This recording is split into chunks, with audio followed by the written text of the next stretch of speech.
ಎದುಟದಿವೆ ಧರಣಿ ಬದಿ ನೋಡುತ್ತ ಮೋಹಿನಿಯೊಡನೆ ಬೀಳಿದನು ಸರದಿರುಗಲು ಜನದ ನಾಮವ ಸ್ಮರಿಸುತ್ತ ಸರದಿರುಗಲು ಜನನ ನಾಮವ ಸ್ಮರಿಸುತ್ತ ಅಜ್ಞಾನದ ಜಗಲಿ ಮನಮನೋಹರೆ ಕುಳಿತು ಸ್ಥೈರ್ಯವಗೊಳಿಸುತ್ತವ ಮನವ ಮನಮನೋಹರೆ ಕುಳಿತು ಸ್ಥೈರ್ಯವಗೊಳಿಸುತ್ತವ ಮನವ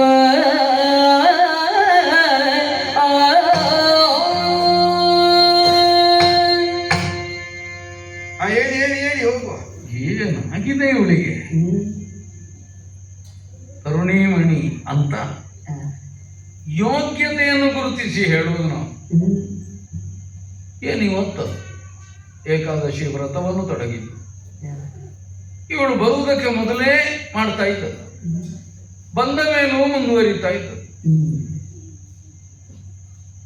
ಇವತ್ತು ಕೇಳ್ತಾನೆ ಇದೆಂತ ಗೊತ್ತಿಲ್ಲದೆಯ ಮುಗ್ಧತೆಯ ಆಕ್ಷೇಪವ ಅಲ್ಲ, ಒಟ್ಟು ಹಾಗೂ ಕಾಣುವುದಿಲ್ಲ. ಕೂದಲೆಲ್ಲ ಕೆದರಿಕೊಂಡು ಏನೋ ಬುದ್ಧಿಭ್ರಮಣೆ ಆದದ್ದು ಅಲ್ಲ. ಗಂಡ ಮಾಡುತ್ತಿರುವ ಪರಮ ಪವಿತ್ರವಾದ ಈ ಕೈಂಕರ್ಯಕ್ಕೆ ಸಹಕಾರಿಣಿಯಾಗುವುದು ಹೋಗ್ಲಿ, ಅಭ್ಯಂತರ ಮಾಡ್ತಾ ಇದ್ದಾಳಲ್ಲ. ಎಷ್ಟೋ ಸಲ ಆಗ್ತದೆ, ನಮಗೆ ಗೊತ್ತಿರುವುದಿಲ್ಲ, ಸಂಸ್ಕಾರಜನ್ಯವಾದದ್ದು ಅಂತ ಕೆಲವಿರ್ತದೆ. ಬಹುಶಃ ಇವಳ ಹಿನ್ನೆಲೆಯನ್ನು ಬಹಳ ತಿಳಿಯದೆ ತಂದದ್ರಿಂದ ನಮಗೊದಗಿದಷ್ಟು ಪಾರಲೌಕಿಕವಾದಂತಹ ಬೋಧನೆ ಇವಳಿಗೆ ಸಿಕ್ಕಿರ್ಲಿಕ್ಕಿಲ್ಲ. ನೋಡು, 4 ಮಾತು ಹೇಳಿದ್ರೆ ಕೇಳದೇ ಇರ್ಲಿಕ್ಕಿಲ್ಲ. ಇಲ್ಲಿಯವರೆಗೆ ನಾವು ನೋಡ್ಲಿಲ್ಲ. ದೇವಿ ಗುಡಿಯಲ್ಲಿ, ನಮ್ಮ ಗುಡಿಯಲ್ಲಿ, ನಿಮ್ಮ ಹೃದಯದ ದೇವಿ ನಾನು. ಅಷ್ಟೇ ಹೇಳಿದ್ರೆ ಇಷ್ಟು ಗೊತ್ತಾಗ್ತದೆ. ಅದು ಸ್ವಲ್ಪ ಸೇರಿಸಿ ಪ್ರಿಯೆ ಅಂತ ಹೇಳಿ ಆದೀತು, ಹೇಳಬಾರದು ಅಂತಿಲ್ಲ. ಎಷ್ಟೋ ಸಲ ಹೇಳಿದವನೇ, ಹೇಳಿದ್ದೀರಿ, ಹೇಳಲಿಕ್ಕಿರುವವನೇ ಅಲ್ವ. ಹೌದು. ಹೇಗೆ ಹೇಳಿದ್ರಿ ಅಲ್ವ? ಹೌದು. ಅದೇ ಅಲ್ವ? ಅದೇ ಅಲ್ವೋ? ಯಾವುದು? ಅದೇ ಅದೇ ಅದೇ ಅಂತ ಸಂಶಯ ಬರುವ ಹಾಗೆ ನಿನ್ನ ವ್ಯವಹಾರ ಉಂಟ. ಏನಾಯ್ತು? ಶ್ರೀಹರಿ ಆರಾಧನೆಯನ್ನು ಮಾಡುತ್ತಾ ಕುಳಿತಿದ್ದೇನೆ. ಹೌದು. ಇಲ್ಲಿ ನನ್ನ ಮನಸ್ಸು ವಿಕಲವಾಗಕೂಡದು ಎಂಬುದು ಸಂಕಲ್ಪ. ನೀ ಬಂದವಳು ಇಲ್ಲಿ ಹೊಂದದೇ ಇದ್ದದ್ದು, ಸಾಂದರ್ಭಿಕವಲ್ಲದೇ ಇದ್ದದ್ದನ್ನು ಮಾತಾಡುವುದಕ್ಕೆ ದುರ್ಭಾಷೆ ಅಂತ ಹೇಳುವುದು. ಕೆಟ್ಟ ಪದಗಳನ್ನೇ ಬಳಸಬೇಕು ಅಂತಿಲ್ಲ. ಅಕಾಲದಲ್ಲಿ ಆಡು, ಅಯುಕ್ತವಾದದ್ದನ್ನು, ಅನುಚಿತವಾದದ್ದನ್ನು ಆಡಿದೆ. ಔಚಿತ್ಯ ಮೀರಿದ ಮಾತು. ಎಷ್ಟೋ ಸಲ ಭಾವೋದ್ವೇಗದಲ್ಲಿ ಬರಬಾರದ ಮಾತು ಬಂದು ಹೋಗ್ತದೆ, ಸೇರಿಕೊಳ್ಳುವುದು. ಆಮೇಲೆ ಅಯ್ಯೋ ಹೇಳಬಾರದಿತ್ತು ಅಂತ ತಿಳಿದು ಪ್ರಯೋಜನ ಇಲ್ಲ. ಪರಿಣಾಮ ಹಾಗೆ ಆಗಿರ್ತದೆ.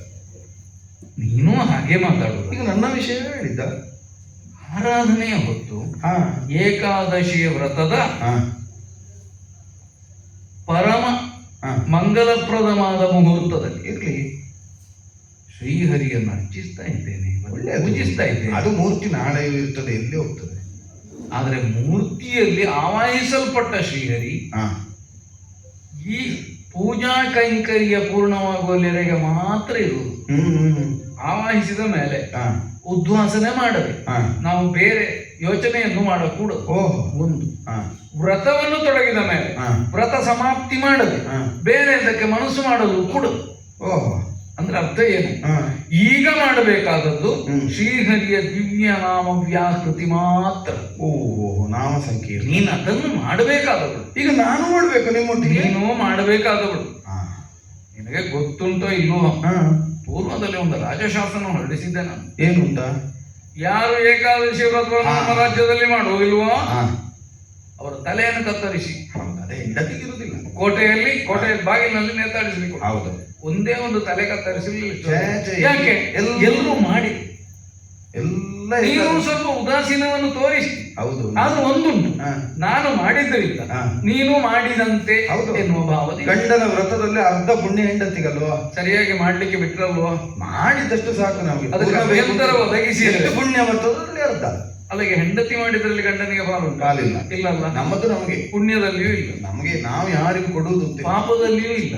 ಪಾಪದಲ್ಲಿ ಉಂಟು, ಅದು ಹೇಗೆ? ಅದು ಶಾಸ್ತ್ರ. ಶಾಸ್ತ್ರ ಅದು ಯಾವ ಮಾಡಿದ- ಶಾಸ್ತ್ರ? ಅದು ನಿಮ್ಮ ವಂಶದ ಮೂಲ ಪುರುಷ ಮನು ಮಹಾಶಯ, ಅವನಲ್ಲಿ ಕೇಳಿ. ಅಲ್ಲ, ಪಾಪ ಮಾಡಿದ್ರಲ್ಲಿ ಗಂಡನಿಗೆ ಪಾಲುಂಟು, ಪುಣ್ಯ ಮಾಡಿದ್ರಲ್ಲಿ ಇಲ್ಲ ಅಂತ ಇಲ್ಲ. ಶಾಸ್ತ್ರ ಇರುವುದು ಹಾಗೆ. ಗಂಡನ ಪುಣ್ಯದಲ್ಲಿ ಹೆಂಡತಿಗೆ ಅರ್ಧ ಪಾಲು, ಗಂಡನ ಪಾಪದಲ್ಲಿ ಹೆಂಡತಿಗೆ ಪಾಲಿಲ್ಲ. ಹೌದು. ಹೆಂಡತಿಯ ಪುಣ್ಯದಲ್ಲಿ ಗಂಡನಿಗೆ ಪಾಲಿಲ್ಲ, ಹೆಂಡತಿಯ ಪಾಪದಲ್ಲಿ ಅರ್ಧ ಪಾಲು ಗಂಡನಿಗೆ. ಇಲ್ಲಿ ಎರಡನೇ ಸಾಲ ನೀನೇ ಶಾಸ್ತ್ರ ಅಲ್ಲ, ಮಾಡಿಲ್ಲ. ನನ್ಗೆ ಯಾರೋ ಹೇಳಿದ ಹಾಗೆ. ಯಾರೋ ಹೇಳಿರ್ತಾರೆ. ಹಾ. ಈ ಹೇಳಿರುವವರಿಗೆ ಹಾ. ನಮ್ಮ ಸಂಬಂಧ ಹಾಳು ಮಾಡುವ ಉದ್ದೇಶವೂ ಇದ್ದಿತ್ತು. ಎಂತದ್ದು? ಸ್ವಲ್ಪ ಪಟಲ ಕೊಡ್ಲಿ. ಹೌದು ಅಲ್ವಾ? ಹಾ.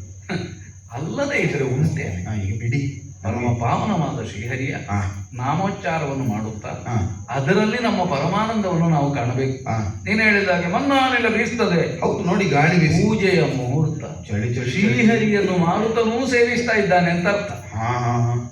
ಮಲೆಯ ಗಂಧವನ್ನು ತಂದು ಹಾ. ಶ್ರೀಹರಿಗೆ ಸಮರ್ಪಣೆಯಾಗಲಿ ಹಾ. ಎಂಬ ನಿವೇದನೆಯನ್ನು ಅವ ಮಾಡುತ್ತಾ ಇದ್ದಾನೆ ಅಂತ ತಿಳಿಯಬೇಕು. ಇದು ನೀವೀಗ ಕವಿ ಆದ್ದೆ ಅವಾಗ. ಇಲ್ಲಿ ಕೂತವಾದಾಗದೆ ಹೋದ್ರೆ, ನೀವು ಒಂದ್ ದಿವಸ ಅಂತ ಅವನಿಗೆ ಋಷಿತ್ವವು ಕವಿತ್ವವು ಸಿದ್ಧಿ ಆಗದೆ ಹೋದ್ರೆ ಹಾ. ಅವನ ಭಕ್ತಿ ಸುಳ್ಳು ಅಂತಾಗ್ತದೆ. ಓ. ಆದ್ರಿಂದ ಹ್ಮ್. ನೀನು ಅಲ್ಲ, ಬಂದದ್ದು ಒಳ್ಳೆದಾಯ್ತು. ಹಾ. ಬಂದವಳು ಇಲ್ಲೇ ಕೊಳ್ಳಿರು. ಎಲ್ಲಿ ಇಲ್ಲಿಯ? ನಮ್ಮಲ್ಲಿ ಹಾ. ನಾವು ಮಾಡುತ್ತೀವಿ ವ್ರತದಲ್ಲಿ, ಹಾ. ನೀನು ಹೊರತಲ್ವಲ್ಲ. ಹಾ. ಹಾಗಾಗಿ ಹಾ. ಶ್ರೀಹರಿಯ ನಾಮವನ್ನು ಸ್ಮರಿಸುತ್ತಾ, ಮಾರಿಸು. ಅವನ ವಿಗ್ರಹವನ್ನು ನೋಡುತ್ತಾ, ಹಾ. ನನ್ನ ಪೂಜೆಯಲ್ಲಿ ನೀನು ಪಾಲ್ಗೊಳ್ಳು, ಹ್ಮ್. ಪುಣ್ಯ ಸಂಪಾದನೆ ಮಾಡು. ಹ್ಮ್. ಅದು ಬಿಟ್ಟುಕೊಂಡು ಬೇಡದೇ ಇದ್ದದ್ದನ್ನು ಕೊಡೋದು ಹ್ಮ್. ಕೊಡೋದು ಕೊಡೋದು. ನೋಡು ನೋಡು ನೋಡು, ಎಂತದ್ದು? ನೋಡು ನೋಡು ನೋಡು. ನಮ್ಮ ಇದರಲ್ಲಿ ಇರುವುದಂತದ್ದು. ದೇವರನ್ನು ನೋಡ್ಲಿಕ್ಕ, ಹೌದು ದೇವರ ಪೂಜೆ ಮಾಡ್ಲಿಕ್ಕ, ಹೌದು ವ್ರತ ಮಾಡ್ಲಿಕ್ಕ, ಹೌದು. ನಾನು ಉಪವಾಸ ಕೂರ್ಲಿಕ್ಕ. ನಾನು ಇಲ್ಲಿಗೆ ಬಂದ್ರೆ ಅದಕ್ಕೆ ಅಂತ ಮಾಡಿದ್ರ? ಮತ್ತೆ ಯಾವ್ದು? ನಾನು ಬಂದದ್ದು ಯಾಕೆ ಅಂತಲೂ ಅರ್ಥ ಆಗ್ಲಿಲ್ವ? ಅಲ್ಲ, ಅರ್ಥ ಆಗಲಿಲ್ವ ಅಂತ ಕೇಳಿದ್ರೆ ಇನ್ನೊಂದಿಗೆ ಇಷ್ಟು ಸಮಯ ಜೀವನ ಕಳೆದದ್ದು ಸುಳ್ಳು ಅಂತ ಅದಿತ್ತು. ಹಾ. ಆದ್ರೆ ಅರ್ಥ ಮಾಡಿಕೊಳ್ಳ ಕೂಡದು. ಹಾ, ಆ ಅರ್ಥದಲ್ಲಿ ನೀನು ಹೇಳ ಕೂಡದು. ಹಾ, ಇದು ಬುದ್ಧಿವಂತಿಕೆ. ಹೌದು. ಓ, ಇದೀಗ ಜಾಣಕ್ಯೂಡ್ ಅಲ್ವಾ? ನಿನ್ನಲ್ಲಿ ಬುದ್ಧಿವಂತಿಕೆ ಇಲ್ಲದೆ ಇದ್ರೆ ಹಾ. ನಾನು ಎಲ್ಲಿಯೋ ಮಾರಾಟ ಮಾಡ್ತಿದ್ದೀನಿ. ಅಲ್ಲ, ನಿಜವಾಗಿ ನನಗೆ ಬುದ್ಧಿವಂತಿಕೆ ಇರ್ಲಿಲ್ಲ. ಇಲ್ಲಿ ಬಂದ ಮೇಲೆ ಕಲಿತದ್ದು ನಾನು ನಿಮ್ಮೊಟ್ಟಿಗೆ ಸೇರಿ. ಅದು ಕೆಲವರಿದ್ದಾರೆ, ನನ್ನೊಟ್ಟಿಗೆ ಮಾತ್ರ ಅಲ್ಲ. ಹಾ. ಬುದ್ಧಿವಂತಿಕೆ ಹೇಳಿಕೊಡ್ಲಿಕ್ಕೆ ಇದ್ದಾರೆ. ಇರ್ಲಿ, ಅದನ್ನೆಲ್ಲ ಮಾತಾಡಬೇಡ. ಹಾ. ನಾವು ಮಾಡಬೇಕಾದ ಕರ್ತವ್ಯ ಮುಂದೆ ಉಂಟು.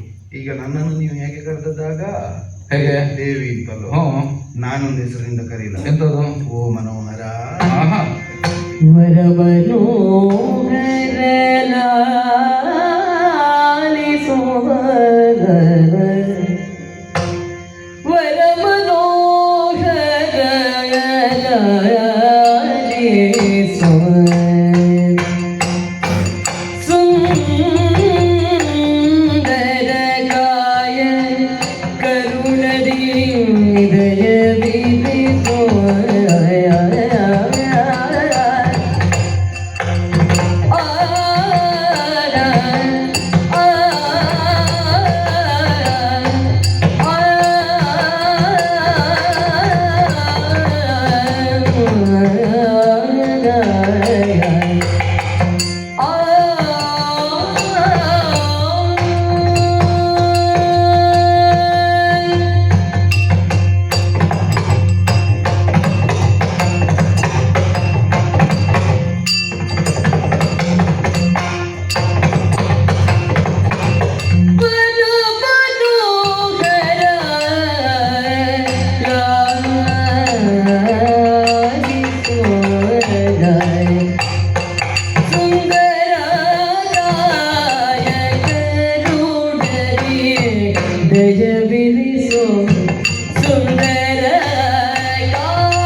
ಲಾಲಿಸುತ್ತ ಸ್ಮರಶಕರ ನುಡಿಯ ನಾಲಿಸು ಬೇಗ ಬಾಬ ಬೇಗ ಬಾಬ ಬೇಗ ಬಾಬ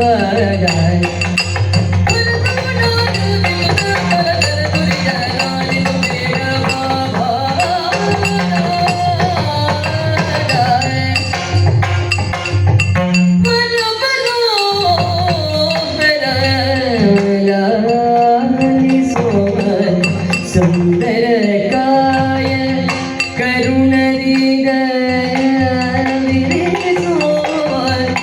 ಸುಂದರ ಕಾಯ ಕರುಣದಿಗ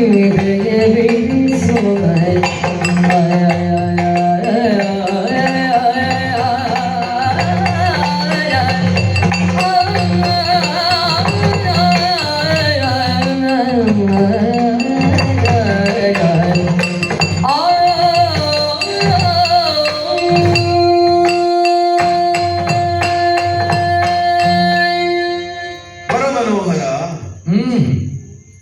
ನನ್ನ ಬದುಕಿಗೆ ಮಾಂಗಲ್ಯ ಒದಗಿಸಿದವರು ನೀವು. ಎಲ್ಲಿಯೋ ದಟ್ಟಡುವಿಯಲ್ಲಿ ಸಂಚರಿಸ್ತಾ ಇದ್ದ ನನ್ನನ್ನು ಕಂಡು ಮೋಹವಶರಾಗಿ ಇವರಿಗೆ ಕರೆತಂದವರು ನೀವು. ಹೌದು. ನಿಮ್ಮ ಧರ್ಮಪತ್ನಿಯಾಗಿ ಒಬ್ಬಳಿರುತ್ತಾ ಭೋಗಪತ್ನಿಯಾಗಿ ನನ್ನನ್ನು ಇಲ್ಲಿಯವರೆಗೆ ಕರೆತಂದು ಉಚಿತ ಸ್ಥಾನಮಾನಗಳನ್ನು ಒದಗಿಸಿ ಈವರೆಗೆ ನನ್ನನ್ನು ಪರಿಪಾಲಿಸಿದವರು ನೀವು. ಏನು ಕೊರತೆ ಆಗಲಿಲ್ಲ. ನನ್ನ ಬೇಕು ಬೇಡಗಳನ್ನು ಪೂರೈಸಬೇಕಾದ ಹೊಣೆ ಹೊತ್ತವರು ನೀವೇ ಇದ್ದೀರಿ. ಬೇಕು ಅಂತ ಹೇಳಿದ್ರೆ ಸಾಕು, ಬೇಡ ಅಂತ ಹೇಳಲಿಕ್ಕೆ ಇಲ್ಲ. ಬೇಡ ಅಂತ ಆಡದೆ ಇರುವಷ್ಟು ಬೇಕಾದ್ದನ್ನು ಒದಗಿಸಿಕೊಟ್ಟು ಪಾಲಿಸಿದವರಿದ್ದೀರಿ. ಓಹೋ, ಅಥವಾ ಪಡೆದು ಪಡೆದು ಪಡೆದು ಸಾಕು ಇನ್ನು ಬೇಡ ಹಾಗಲ್ವೇ? ತೃಪ್ತರಾಗಬೇಕಾದ ಸ್ಥಿತಿಯನ್ನು ನಾವು ಹೊಂದಿದ್ದು ಉಳಿದದ್ರಲ್ಲಿ ಹೌದಾದ ನಿಮ್ಮ ಪ್ರೇಮದಲ್ಲಿಯೋ ನಿಮ್ಮ ಪ್ರೀತಿಯಲ್ಲಿಯೋ ತೃಪ್ತಿ ಅನ್ನೋದು ಈವರೆಗೆ ನನಗೆ ಆಗಲೇ ಇಲ್ಲ. ಅದು ನಿತ್ಯ ಅತೃಪ್ತಿ ಇರಬೇಕು ಅನ್ನೋದು ದಾಂಪತ್ಯದ ಒಂದು ಲಕ್ಷಣವೂ ಹೌದಲ್ಲ. ಅದು ಭಕ್ತಿಯ ಲಕ್ಷಣವೂ ಸರಿ. ಭಕ್ತಿ ಸಾಕು ಅಂತ ಆಗಕೂಡದು. ಶಾಸ್ತ್ರ ಅರಿತವಳು ನಾನು. ನೀವು ಆಡುತ್ತೀರಿ ದೇವ ಪೂಜಾ ಮಂದಿರದಲ್ಲಿರುವ ನಾನೀಗ ದೇವರನ್ನು ಪೂಜಿಸಬೇಕು. ನಿಮ್ಮೊಟ್ಟಿಗಿದ್ದು ಹರಿನಾಮ ಸಂಕೀರ್ತನೆಯನ್ನು ಮಾಡಬೇಕು, ಹರಿಪಾದ ಪೂಜೆಯನ್ನು ಮಾಡುತ್ತಾ ನೀವು ತೊಡಗಿಕೊಂಡ ವ್ರತದಲ್ಲಿ ಪಾಲು ಪಡೆದು ನಿಮ್ಮೊಂದಿಗೆ ಅನುಕೂಲವಾಗಿರ್ಬೇಕು ಅಂತ. ಅಲ್ವಾ? ಇಲ್ಲ ಸ್ವಾಮಿ, ಹಾಗಿಲ್ಲ. ಯಾಕೆಂದ್ರೆ ಪತಿಯೇ ಸರ್ವಸ್ವ ಅಂತ ತಿಳಿದವಳು ನಾನೊಂದು ಶಾಸ್ತ್ರವೂ ಹೌದು. ಪತಿರೇವ ಗತಿನ್ ಸದಾ, ಎಲ್ಲವೂ ನನಗಾಗಬೇಕಾದ್ದು ಪತಿಯೇ. ಮಾತೃ ಪಿತೃ ಗತಿ ದೇವ ಎಲ್ಲವೂ ನನಗೆ ಪತಿಯೇ. ಪತಿ ಪಾದದಲ್ಲಿಯೇ ತೀರ್ಥಕ್ಷೇತ್ರ, ಪತಿ ಸೇವೆಯೇ ಪರಮ ಪಾವನವಾದ ಕೃತಿ, ಪತಿ ಉಚ್ಚಿಷ್ಟವೇ ಪ್ರಸಾದ, ಪತಿಯ ತೃಪ್ತಿಗಾಗಿಯೇ ಸದಾ ಶ್ರಮಿಸಬೇಕಾದ ಸತಿಯಾದವಳಿಗೆ ಕರ್ತವ್ಯ. ಇಷ್ಟು ತಿಳಿಯೋದ್ರಿಂದ ಆಡುತ್ತಾ ಇರುವುದು ಪತಿಗೆ ಅನುಕೂಲರಾಗುವುದು. ಬರೇ ತಿಳಿದದ್ದಲ್ಲ, ಆಚರಿಸಿದವಳು ಹೌದಲ್ಲ. ಈವರೆಗೆ ಅನುಷ್ಠಾನದಲ್ಲಿಯೂ ಇರಿಸಿಕೊಳ್ಳುವಳು, ಮುಂದೆಯೂ ಇರಿಸಿಕೊಳ್ಳುವವಳು. ನಾನು ಪೂಜೆಯನ್ನು ಮಾಡಬೇಕು ಅನ್ನೋ ಸಿದ್ಧತೆಯಲ್ಲಿಯೇ ಬಂದವಳು. ನೋಡಿ, ಹರಿವಾಣವನ್ನು ಹಿಡಿದು ಬಂದ. ಒಳ್ಳೆ. ಆದರೆ ನೀವು ಮಾಡುತ್ತಾ ಇರುವ ಕಲ್ಲ ವಿಗ್ರಹಕ್ಕೆ ಪೂಜೆ ಮಾಡುವುದಕ್ಕೆ ಬಂದವಳು. ಮತ್ತೆ ಜೀವಂತವಾಗಿ ದೇವರು ಕಾಣಲಿಕ್ಕೆ ಇಲ್ಲಲ್ಲ ಈಗ. ಅಲ್ಲ, ನನಗೆ ದೇವರೇ ಜೀವಂತಾಗಿ ಕಣ್ಣ ಮುಂದೆ ಕಾಣುತ್ತಾ ಉಂಟ. ಪತಿಯೇ ನನಗೆ ದೇವರು. ಪತಿಗಿಂತ ಮಿಗಿಲಾದ ದೇವರಿಲ್ಲ. ಆದ್ರಿಂದ ನಿಮಗೆ ಪೂಜೆ ಮಾಡುತ್ತೇನೆ. ತಂದಿದ್ದೇನೆ ನೋಡಿ, ಹರಿವಾಣದಲ್ಲಿರುವಂತಹ ಶ್ರೀಗಂಧ, ಹೌದಪ್ಪ, ಪರಿಮಳ ದ್ರವ್ಯ ನಿಮ್ಮ ತನುವಿಗೆ ಪೋಸುತ್ತೇನೆ. ಇಂಥದ್ದು ಚೆ ಚೆ ಚೆ ಚೆ ಮೊನ್ನೆ ಎಲ್ಲ ಪೋಸುವಾಗ ಸುಮ್ಮನೆ ಇದ್ರಿ.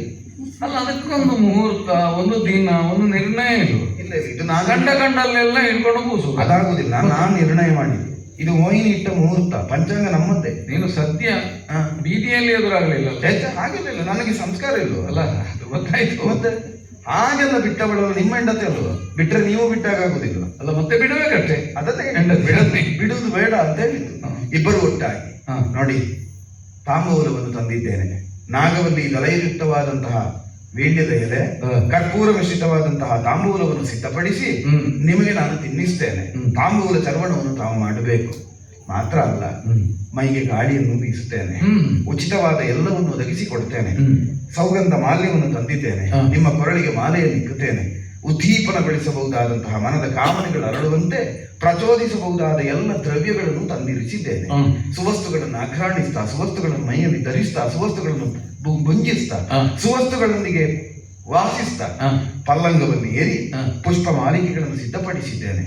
ಹೂವಿನ ಹಾಸಿಗೆ, ಅದರ ಮೇಲೆ ಪವಡಿಸ್ತಾ ಏಕಾಂತದಲ್ಲಿ ಸುಖವಾಗಿ ನಾವಿಬ್ಬರು, ನೀವು ನಾವು ಒಂದಾಗಿ ಒಂದಷ್ಟು ಹೊತ್ತು ಕಳೆಯಬೇಕೆಂಬುದು ಅಪೇಕ್ಷೆ ಸ್ವಾಮಿ.